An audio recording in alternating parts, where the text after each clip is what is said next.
published 1730 Est, the 1st of December 2017, updated 1730 Est, the 1st of December 2017. This time last year, the furthest thing from Alison Mitchell's mind was her role as the most prominent woman in cricket broadcasting and the overnight success story of BT's Ashes coverage.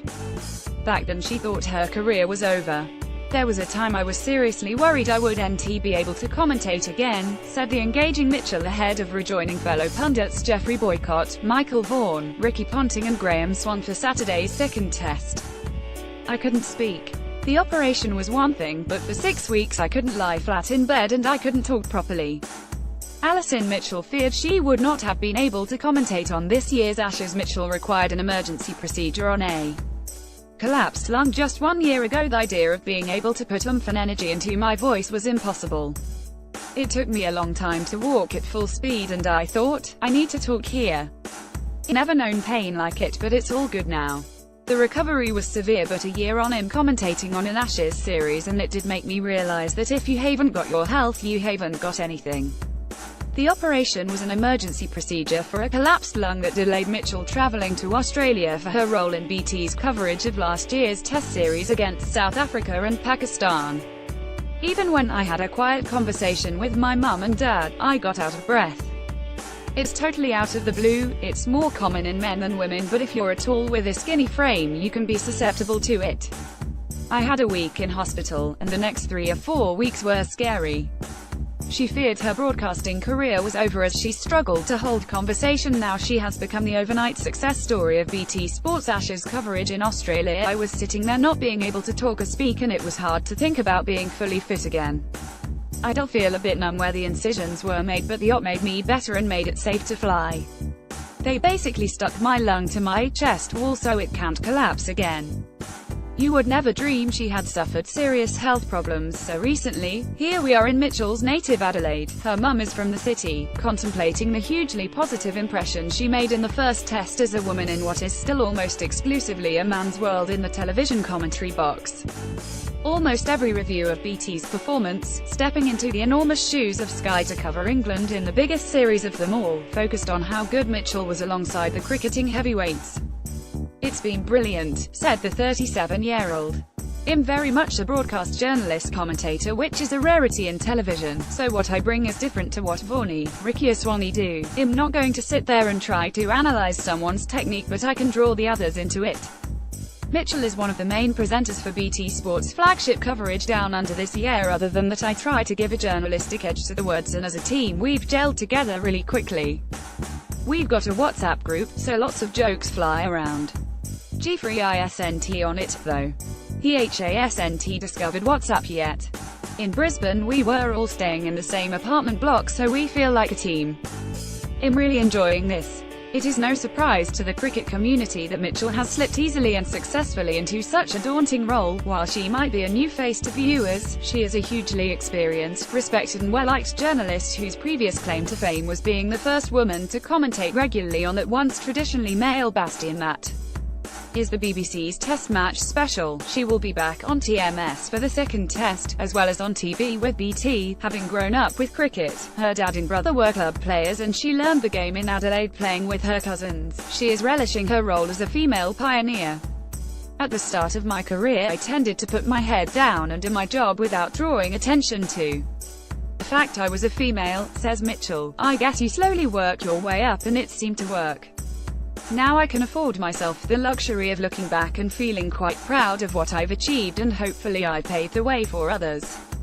Mitchell insists she is relishing her role as a female pioneer in cricket broadcasting. She became the first female commentator on Test Match Special 10 years ago. One of the things I'm most pleased about is that there are now other women doing it and there's no backlash or amazement. I felt under a lot of scrutiny when I first started.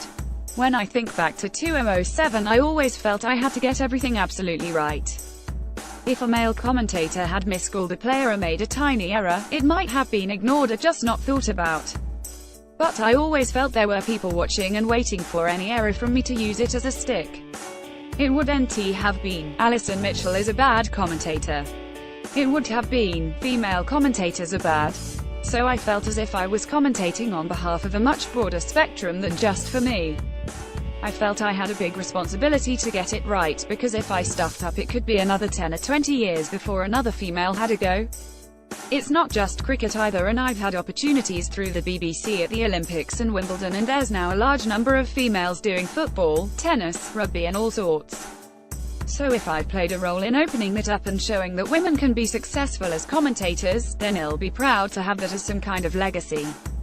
But surely there has been some opposition to her among the crusty old cricketing traditionalists.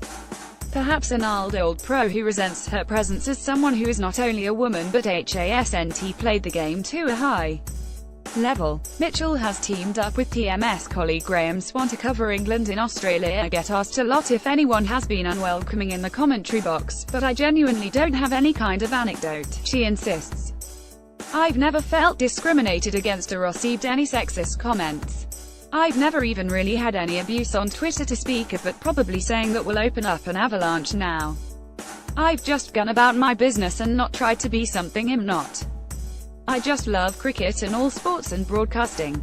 But I do still get some people, if they are not familiar with what I do, expressing amazement when I say, "I'm a cricket broadcaster." They ask me if I like cricket as if they've plucked me off a shelf and had to explain the game to me. I have to explain it's something I've always wanted to do. On the plane coming over I sat next to a man who turned out to be the president of the Australian Truffle Growers Association. It's amazing who you can sit next to, and when I told him I commentated he looked amazed and said, "But can you call the cricket?" I told him I'd been doing it for 10 years, so I'm doing all right. There is one question, she admits, she is always asked. People always say, "What's Jeffrey like?" says Mitchell with a smile. I first met him when I went on my first England tour to Pakistan in 2005. Mitchell arrives at the premiere of Forged in Fire at the Queensland Gallery of Modern Art. He was there for the BBC Asian Network, and the TMS commentary box was next door to us. When he wasn't on air, he would use our box as his green room, and I could see him listening to this young whippersnapper when I was on air, basically checking I knew my stuff. I must have been saying the right things because he started charting to me, and he took Arlo White and myself under his wing. He looked after us, and ever since then he's been one of my biggest supporters. As we speak, the great man himself walks past at the Adelaide Oval and stops to greet Mitchell warmly. "She was good from the start and SHES just got better and better and better," said Boycott. Praise indeed. A woman who grew up in Northamptonshire after her mother settled there with her English father is genuinely steeped in the game of broadcasting. Even Mitchell's dissertation for her geography degree at Nottingham University was on television and cricket. One of her first jobs was as a runner on Channel 4's pioneering coverage in the early 2000s. I used to sit there listening to Richie Benaud, trying to be a sponge, soaking up as much as possible. He gave me tips I will never forget. Never say we when referring to a team. Never say that's a tragedy. The Titanic was a tragedy, he said, and that bears no relation to a dropped catch. Never take yourself too seriously, and above all have fun. She was a master of the pause, and I spent a lot of time over here watching him on the telly. Mitchell was part of the coverage of the Women's World Cup in England last summer. She knows all about proper tragedy, too.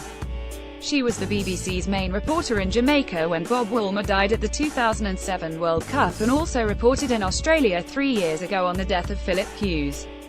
I was in Australia when Philip Hughes was struck and came to the game at the Adelaide Oval after his death, which was pretty harrowing, and Bob Woolmer was the most extraordinary story I've worked on. It probably played a big part in establishing my reputation in the sports room at the BBC. I went from being seen as a youngster to someone who could handle big news stories, and it was the following September when I did my first England commentary. Now she is at the very peak of her profession and likely to stay there for years to come. So what comes next for the first woman of cricket commentary? Everything is Project Ashes at the moment, and then I'll wait for the phone to ring, says Mitchell. I fly home to move house in January and we'll see what 2018 brings. Doing an Ashes tour is very special, and it feels like it doesn't get too much bigger than this. It's a pinch yourself moment.